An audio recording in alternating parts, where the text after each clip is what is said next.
Hello friends, AmyR here with Prairie Paper and Ink, back to my Valentine card series. For today's cards, I'm using some of the products that were just released with Honeybee's Love Letters release. First of which was the Quilted A2 Coverplate wafer die. So it cuts an A2 size card front and then all this pierced quilting pattern onto the background. So I die cut some of Simon Says Stamp's Sea Glass cardstock with that wafer die. And then I have the Quilted Hearts and Dots stencils. These coordinate with this wafer die, but you could totally use them on their own. They're just evenly spaced. One has evenly spaced hearts, one has evenly spaced little dots. So it just depends on, what you're going for. I use the hearts, of course. And this is made to line up with this wafer die. There is little etch lines that are sized for A2, like the stencil 6x6. And then there is a rectangle etched into the stencil. So I just lined it up right over top of the die cut. And then all the hearts are in all of the cross points, I guess. I don't know what you'd call it. Anyway, you know what I mean. So it's all lined up. And then I'm going to use some Frosted Petal Glacier paste. I've done a few videos using Glacier paste by Nuvo. I love it. I apply it very, very thin. It dries really quickly and it ends up looking almost foiled, which I'll show later in the video. And with all my Glacier paste, my glitter paste, etc., and I've mentioned this in a lot of videos, I put a piece of press and seal. That's what you see kind of hanging off the container there. I use that to seal the contents of the container because the lid isn't enough, and it keeps my paste and all that from drying out. If you can't get your hands on press and seal, I do have a link to it because Simon Says Stamp does sell it because a lot of places can't get it. Just plastic wrap works too. I prefer press and seal because it literally seals my containers closed, and my Nuvo paste has not dried out. I've had the original colors since they were first released. Gosh, that was well over a year ago. Something. Anywho. I applied the paste over the stencil using first just my little Nuvo spatula, and then that big white one is just the Thermal Web stencil pal. I like that to just give a nice even scrape, and you saw how much extra paste I was able to scrape off my stencil that I just put right back in the container. And then I'm just repeating the process, and I'm just working on my little Wendy Vecchi magnetic media mat. So I'm using the magnets to hold the stencil down. I used a little bit of purple tape rolled up underneath the cardstock just to hold that in place so that I don't have to be taping anything and fiddling too much with that. Then I applied the paste. All the excess goes back in the jar. I seal it up with that press and seal, put the lid on, and then I just take my stencil and my tools and I just quickly wash them in the sink and set those backgrounds aside to dry. So while those are drying, my main image is this big floral bouquet from the Love You Bunches stamp set. This was designed by Emily Midget for Honeybee Stamps. She designs sets that just appeal to me because she does big florals, and y'all know I love big floral stamps. I will never have enough. Those and snowflake stamps. Every time there's a new one, I don't care. It's like I must own this. So anywho, I am stamping it onto watercolor paper. So I'm using my MISTI here, and I've inked up the stamp with VersaFine Clair Nocturne ink. And I'm going to be stamping this multiple times because watercolor paper has so much texture to it, and a stamp like this has a lot of detail to it. So I want to get everything stamped. So I just keep inking it up and stamping it till I've got everything stamped onto this watercolor paper. Once I'm happy with it, I am going to heat emboss this image with Wow's Clear Matte Dull embossing powder. Force of habit. I just really like the matte finish it gives. Although if I was going to do this again, this time I would probably actually just use regular clear embossing powder. Again, it's just personal preference. I found with the watercolors and everything, I would have preferred the shiny finish. Again, it's just whatever floats your boat. So I really do like, though, it just it depends on my mood, what embossing powders I use, all the things, the colors, the choice of everything. So because that has become sort of just a habit, I'm doing 2 cards at once because why not when all the supplies are out. So I just flipped the watercolor paper around, did the exact same thing, stamped it multiple times, and then coated it with that clear matte dull embossing powder. melted that with my heat tool. And then once those were done, I'm going to watercolor these. The watercoloring was really simple. I used my Prima Terrain palette for the greens because I wanted a deeper green. I'm going to use my vintage pastels for other things, like the actual flowers and whatnot. But the vintage pastels has a really light mint green, and I wanted a deeper green because, you know, like rose stems and leaves and all that. So the watercoloring, simple. I just used my little Nuvo brushes that I use for pretty much everything, and mixed a couple of the darker greens from that terrain palette together, and then just painted them on. I work with 2 brushes usually, so I just find it's easier because I can use one brush to lay down some clean water. The other brush I use to pick up the color, and then I use the first brush to kind of pull it out a little bit. And then after I apply the first layer, I just go back in with a little bit of a darker color. So I added more of the darker green and just added a bit of that for a bit more like depth and definition. And then for the actual roses, I mixed the sort of reddish color from the terrain palette with this pastel pink from the vintage pastel palette. And I did the exact same thing. I just painted clean water over all of the roses.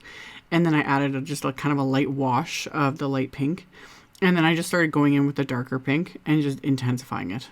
And as always, I'm not following any rules of like light sources and shading and all that. A person totally can. 100%. And it always looks amazing when people, you know, put in all that effort with the coloring and just give it that depth and dimension. And I just sit back and am wowed by it. But more often than not, I just can't be bothered.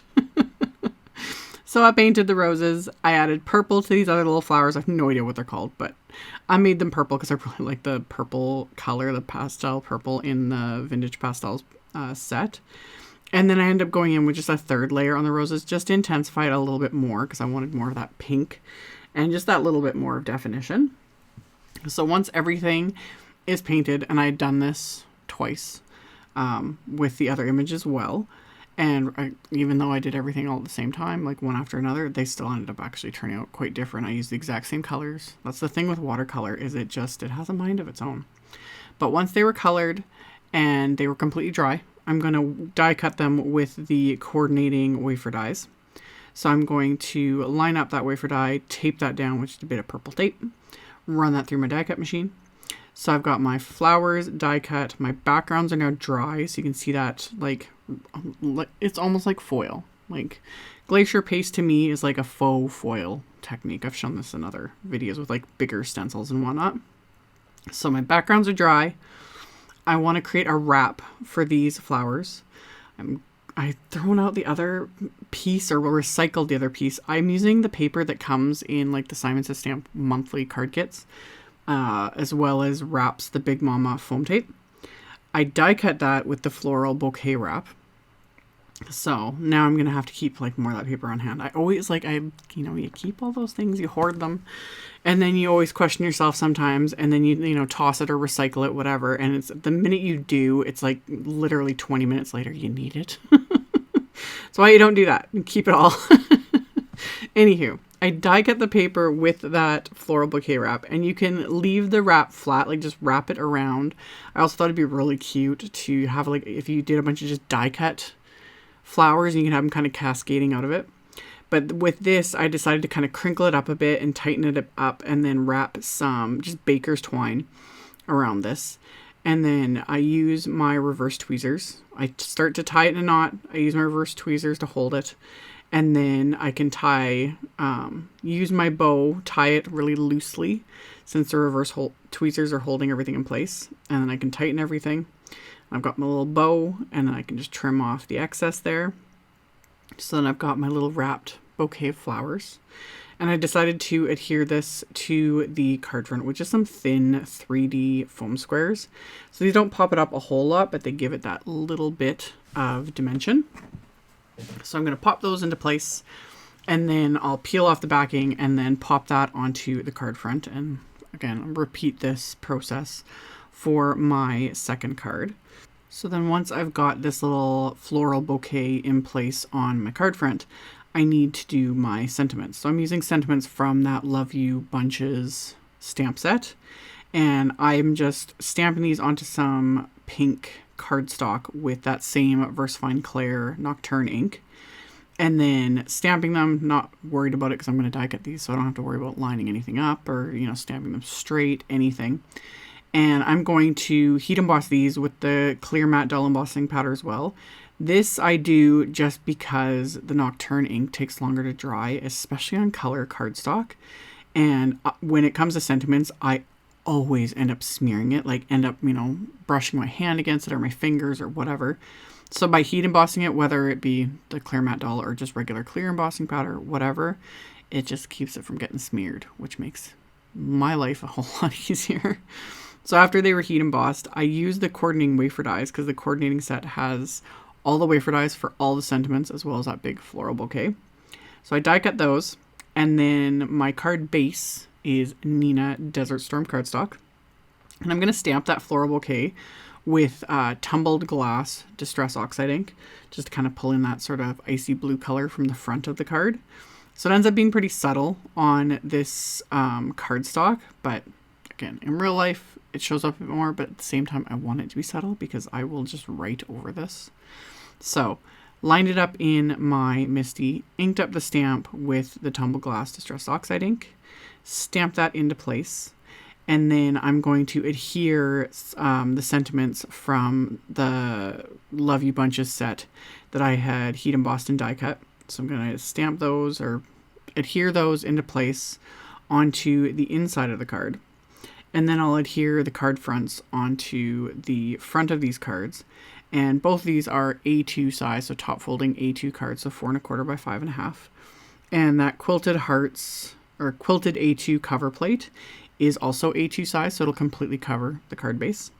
So I just add little dabs of craft tacky glue to the card front and then adhere that into place. Repeat the process for the second card front, just making sure everything's lined up. It's another reason why I like working with liquid glue so much, because it gives me those few seconds of wiggle room to make sure things are lined up. Because I've mentioned this before, as I'm getting older, I'm not as good at eyeballing and, you know, getting everything straight, especially not in the first try like I used to be able to.